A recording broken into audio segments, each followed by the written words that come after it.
Hi friends, আমি স্বপ্না চলে এসেছি একটা নতুন ভিডিও নিয়ে। অনেক দিন পর কলকা প্র্যাকটিস করতে বসেছি, তাই অনেক ভুল ত্রুটি হচ্ছে, তার মাঝেও প্র্যাকটিস করছি। তার কারণ অনেক দিন তো এইসব নিয়ে বসা হয় না, কিন্তু এখন রিসেন্ট এইসব কাজ যদি যেহেতু আবার শুরু করেছি, তো এইসব কাজ তো আমাকে একটু ভালো করে প্র্যাকটিস করে রাখতেই হবে। তো খুব খারাপ লাগছে, এবছর কোনো ব্রাইড আমি এখনও পর্যন্ত পাইনি। তার কারণও আছে অবশ্যই, আমি সেইভাবে সোশ্যাল মিডিয়ায় এতদিন অ্যাক্টিভ ছিলাম না। তারপরে আমার ছোট একটা বেবি আছে, তাকে সামলে, ঘরের কাজ সামলে আমার এগুলো করাও খুব টাফ হয়ে গিয়েছিল। তো এখন মোটামুটি শুরু করেছি। তো জানি এই মুহূর্তে হয়তো সব কিছু আমার মনের মতো হবে না, তাও চেষ্টা করছি যতটা করা যায়। তো তোমরা আমাকে একটু সাজেশান দিও তো, যে কিভাবে কি করলে কিভাবে আমি একটু এগোতে পারবো, বা আমার কাজগুলোকে কিভাবে আরও রিপ্রেজেন্ট করলে তোমাদের একটু ভালো লাগবে, তোমরা আমাকে একটু জানিও।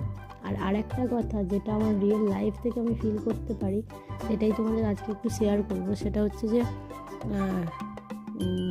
সোর্স অফ ইনকাম মেয়েদের না ছেলেদের থেকেও অনেক বেশি সোর্স অফ ইনকামের প্রয়োজন।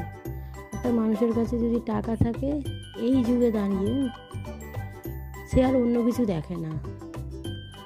মানুষ শুধুমাত্র টাকা দিয়েই মানুষকে বিচার করে। খুব কম মানুষ আছে যারা মানুষের মন মানসিকতা দিয়ে বিচার করে। এই মুহূর্তে টাকাটাই হয়তো মানুষের কাছে সবথেকে বেশি গুরুত্বপূর্ণ আর কি জিনিস বলা যায় আর কি। কিন্তু অনেক মানুষই জানে না যে টাকা দিয়ে কিন্তু আমরা সব কিছু কিনতে পারি না। সুখ, স্বাস্থ্য, ভালোবাসা, এগুলো কিন্তু টাকা দিয়ে পাওয়া যায় না। প্রকৃত জিনিস পেতে গেলে আমাদের প্রকৃত যথার্থ কষ্ট আমাদের করতেই হবে।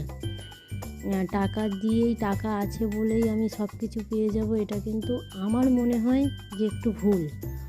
তোমাদের কি মনে হয় তোমরা আমার কমেন্ট বক্সে জানাতে পারো। আর আমি যেহেতু নতুন কাজগুলো শুরু করেছি, তোমরা একটু উৎসাহ দিও। তোমাদের উৎসাহ পেলে আমি আরও ভালো ভালো কাজ হয়তো তোমাদের সামনে রিপ্রেজেন্ট করতে পারবো। আর সবথেকে বড় কথা, মেয়েদের জন্য বলছি, ফোন না স্ক্রল করে অন্যের কাজ, অন্যের ভিডিও, অন্যের নাচার ভিডিও, ঝগড়ার ভিডিও, এগুলো না দেখে বোন তোমরা একটু চেষ্টা করো যেন তোমরা নিজের পায়ে দাঁড়াতে পারো। এমন কিছু একটা কাজ, যে কোনো কাজ তোমরা একটু শিখে রেখো, যাতে ভবিষ্যতে তোমাদের অনেক কাজে লাগে। তো অনেক জ্ঞান দিয়ে ফেললাম, সরি। তার জন্য আগে থাকতেই আমি ক্ষমা চেয়ে নিচ্ছি যাদের খারাপ লাগবে তাদের কাছে। তো আজকের ভিডিওটা কেমন লাগলো সবাই